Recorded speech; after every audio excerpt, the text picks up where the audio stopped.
Hello guys, आज के इस क्लास में ट्राइगोमेट्री के एप्लीकेशन के बारे में बात करेंगे। इसका छोटी कंसेप्ट पढ़ने के बारे में बात करेंगे। अभी तक तो माइक नहीं लगाया हूँ गाइज, लेकिन चलिए लगाते लगाते बताते हैं।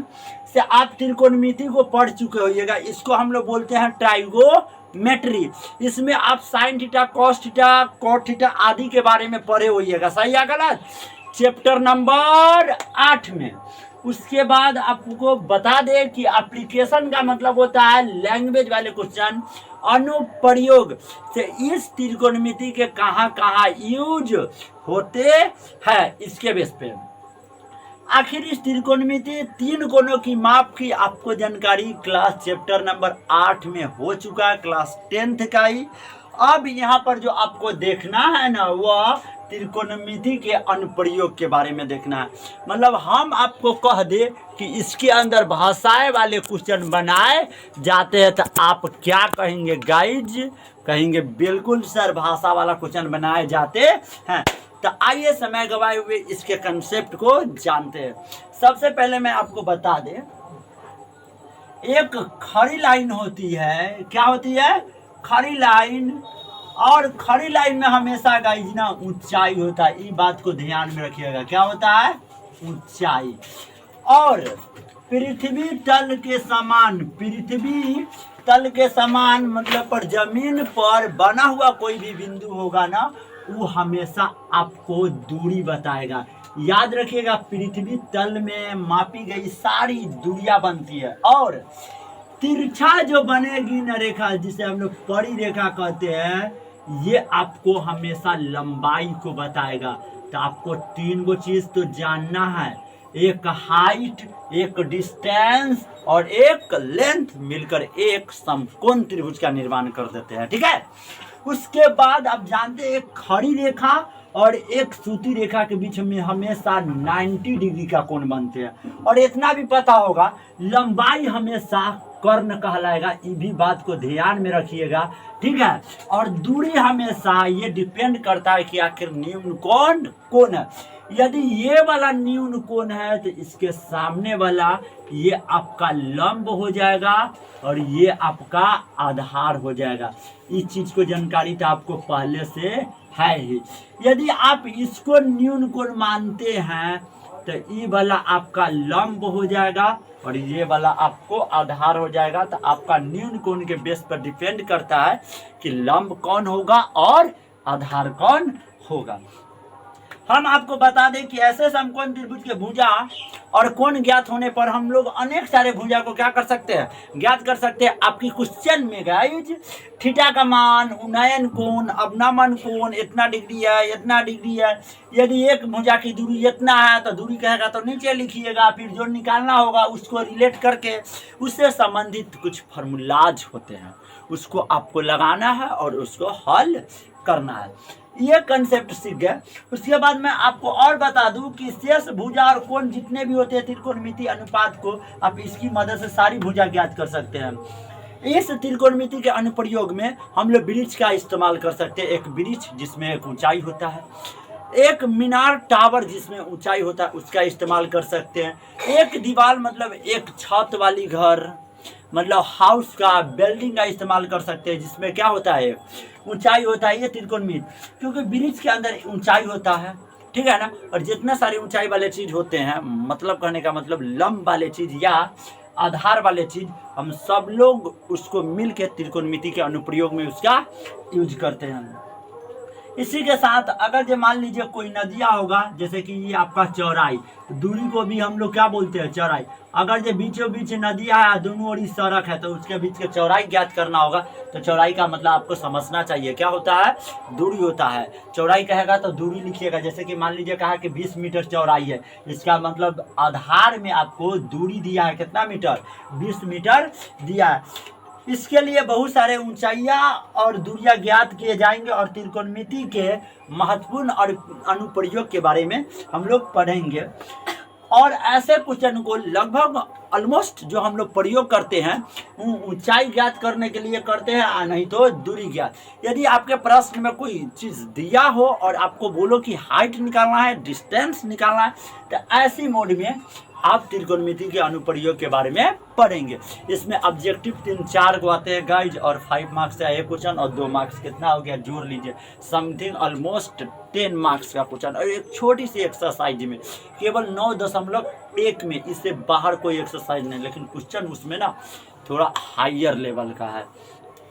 बाकी और बात करें तो क्या करें, 2 प्रकार के कोण होते हैं, एक उन्नयन कोण होते हैं। सबसे पहले कोण बताते हैं। देखिए, जब 2 गो रेखा जब आपस में आप खींचते हैं तो उसके बीच में कुछ मुड़ाव पैदा हो जाता है, झुकाव पैदा होता है, उसी के बीच में एंगल बनता है जिसको हम लोग थीटा बोलते हैं, और यही आपका कोण होता है। ठीक है, और आइए आप बात कर देते हैं उन्नयन कोण पे। कोण 2 प्रकार के होते हैं। एक प्रकार का कोण, ये तो आपके सिलेबस में पढ़ना है, उन्नयन कोण क्या होता है, और अवनमन कोण, अवनमन कोण क्या होता है। ठीक है, शॉर्ट में बताऊंगा। देखिए, उन्नयन मतलब ऊपर, उन्नयन मतलब ऊपर।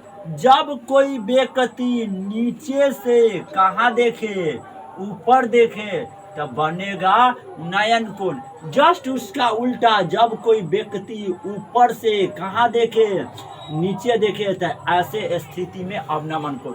उन्नयन कोण ऐसे कोण को कहते हैं जिसमें देखने वाले दर्शक नीचे होते हैं और वस्तु हमेशा ऊपर होते हैं। तो जब कोई व्यक्ति नीचे से कहाँ ताकेगा, ऊपर ताकेगा, तो उसके आंख से एक प्रकार का रेखा बनेगा जिसको लाइन ऑफ साइट बोलते हैं, दृष्टि रेखा, और इससे संबंधित बने कोण को हम लोग उन्नयन कोण कहते हैं। अब जैसे कि एक है, मान लीजिए उदाहरण आपको दे रहे हैं कि एक पतंग जो है वह पृथ्वी तल से उड़ रही है। ठीक है, पृथ्वी है, यहाँ पे मान लीजिए पृथ्वी है, और इस पृथ्वी तल से एक पतंग क्या कर रहा है, यहाँ पर कोई व्यक्ति खड़ा है जो पतंग को क्या कर पा रहा है, उड़ा पा रहा है, और यहाँ पर आपका क्या है, पतंग है, उड़ रहा है। सुनिए, डायरेक्ट मापिएगा तो उसका कुछ हाइट निकलेगा। क्या निकलेगा? हाइट। और पृथ्वी तल से कुछ उसका दूरिया होगा। मान लीजिए कुछ तल दूरी पर कोई बिंदु है, कोई क्या है, बिंदु है, और उस बिंदु के सामने सामने पतंग ऊपर उड़ रही है।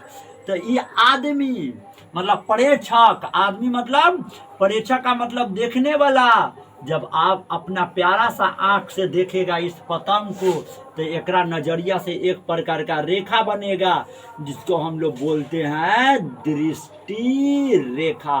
कौन सी रेखा? दृष्टि रेखा। इसको बोलते हैं लाइन ऑफ साइट। आँख के द्वारा बनी गई रेखा को हम लोग बोलते हैं दृष्टि रेखा। जब कोई व्यक्ति नीचे से जब ऊपर ताकेगा गाइज, तो उसके पृथ्वी मतलब जमीन तल से, और जो दृष्टि रेखा है वहां पर इधर से उधर एक प्रकार का कोण नीचे बनेगा, ना कि ऊपर बनेगा, और उस कोण को मानेंगे हम लोग थीटा, और यही थीटा आपका हो गया उन्नयन कोण। तो यहाँ से यहाँ तक ले हो सके लंबाई दे देगा, नहीं तो ऊंचाई दे देगा, और नहीं तो दूरी देगा। अर्थात आप समझ गए होंगे कि जब कोई व्यक्ति नीचे से ऊपर देखे तो बनता है उन्नयन कोण। अब इसका जस्ट उल्टा, जब कोई व्यक्ति ऊपर से कहाँ देखे, नीचे देखे, जैसे कि मान लीजिए हमारा एक फ्लैट पटना में है, पटना के किनारे एक हमारा प्यारा सा बहुत बड़ा बिल्डिंग है। क्या है? उस बिल्डिंग में मैंने एक कोर निकाल दिया है जहाँ पे हम लोग जाके खड़ा हो सकते हैं। मान लीजिए हमारी बेटिया यहाँ पे बैठ गई, ठीक है, मतलब कि बालकोनी में, छत के ऊपर बालकोनी में जाके क्या कर गई, बैठ गई। और यहाँ पे पूरा में गंगा घाट है, मतलब पानी ही पानी है, और गंगा घाट के इस बगल एक प्रकार का मान लीजिए कि देवी माँ, पटन देवी माँ का क्या है, मंदिर है। ये बच्चिया क्या करेगी, ऊपर से मतलब छत पर से कहाँ देखेगी, ये पटन देवी माँ के मंदिर पर आके देखेगी। तो सुनिए, जब ये बच्चिया ऊपर से, कहाँ से गाइज, ऊपर से कहाँ देखेगी, नदिया के बगल में, मतलब कि उस मंदिर में देखेगी, तो इसके आँख से एक प्रकार का रेखा तैयार होगा जिसको हम लोग बोलते हैं दृष्टि रेखा। तो इसमें क्या है कि देखने वाला पर्यवेक्षक इंसान, बचिया बच्ची सब ऊपर है, जबकि ये देवी माँ का जो वस्तु है, ये पदार्थ है, जो कहाँ है, नीचे है। तो ये आपका तो पृथ्वी होगा ना गाइज, ये आपका पृथ्वी हो गया। याद रखिए, जहाँ पे आपका पर्यवेक्षक ऊपर से नीचे देखेगा तो वो दृष्टि रेखा, और वो चाहे हाइट हो या चाहे जमीन हो, जमीन तो नहीं होगा, हमेशा ऊंचाई ही आपको देखने को मिलेगा, ऊंचाई होगा, और उसके दृष्टि रेखा और ऊंचाई के बीच बने कोण को मान लीजिए हम अल्फा बोलते हैं, और ये अल्फा आपका अवनमन कोण होता है। अर्थात शॉर्ट ट्रिक याद रखिएगा, जब कोई व्यक्ति ऊपर से कहाँ देखे, नीचे देखे, तो इसको हम लोग बोलते हैं अवनमन कोण। जैसे कि ये हमारा वस्तु है, ये हमसे नीचे है ना, जब इसको हम नीचे देखेंगे तो ये अवनमन कोण ऊपर देखे। लेकिन गाइज ये बताइए, ये वो क्वेश्चन आपको देते हैं, आप वहाँ से हमको देख रहे हैं, हम आपको यहाँ से देख रहे हैं, दोनों आदमी आपस में बराबर है, बताइए कौन सी कोण बनेगा, उन्नयन कोण बनेगा या अवनमन कोण बनेगा, बताइए।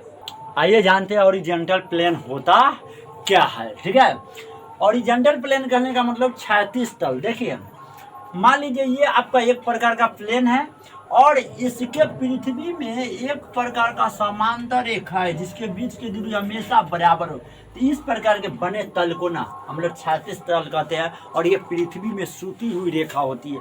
सेकंड होता है ऊर्ध्वाधर तल। ऊर्ध्वाधर तल क्या होगा गाइज, ये पृथ्वी से ना विपरीत दिशा में एकदम खड़ा रहेगा, लेकिन एक दूसरे का ये भी क्या होगा, सब सूता होगा, तो क्षैतिज तल, और जब खड़ा होगा तो इस चीज को हम लोग बोलते हैं ऊर्ध्वाधर तल। कौन सी तल, मतलब वर्टेक्स लाइन, वर्टिकल प्लेन कहते हैं, वर्टिकल प्लेन। ये चीज क्षैतिज रेखा, सुनिए, जब कोई रेखा पृथ्वी पर एकदम सीधी हो, मतलब कि एकदम सरल रेखा हो, तो इस प्रकार के रेखा को हम लोग क्षैतिज रेखा, ओरिजेंटल लाइन कहते हैं।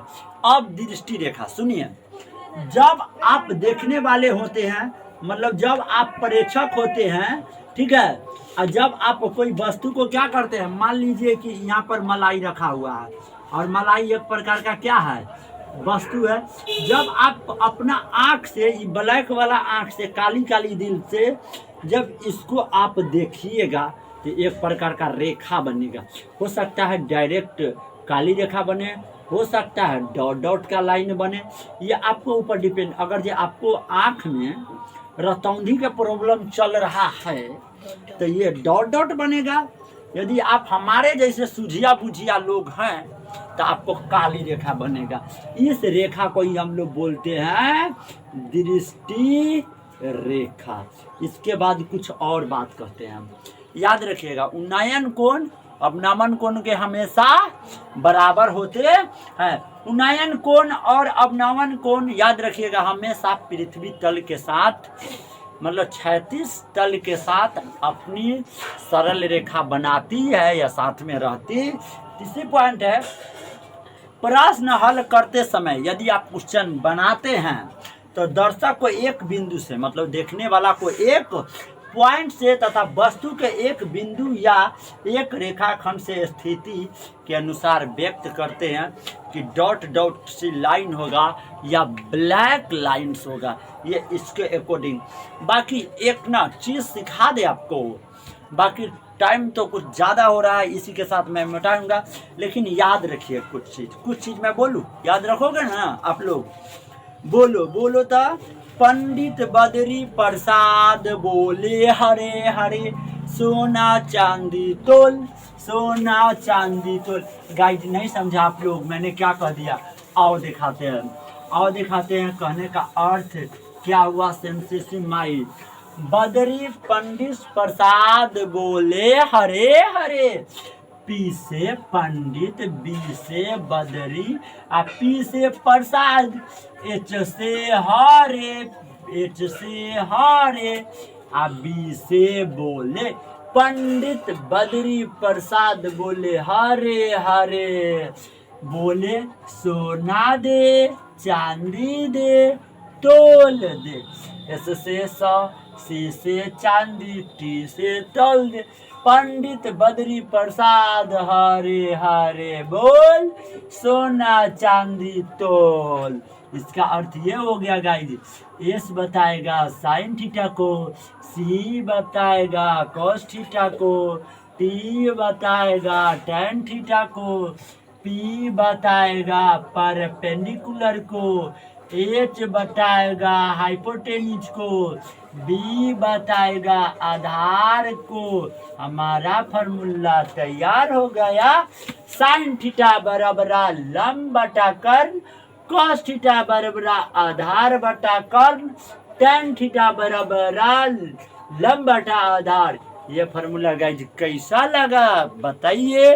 बाकी आगे यदि आपके प्रश्न में लंब और कर्ण दिया हो तो साइन थीटा या साइन थीटा का उल्टा कोसेक थीटा का इस्तेमाल कर सकते हैं।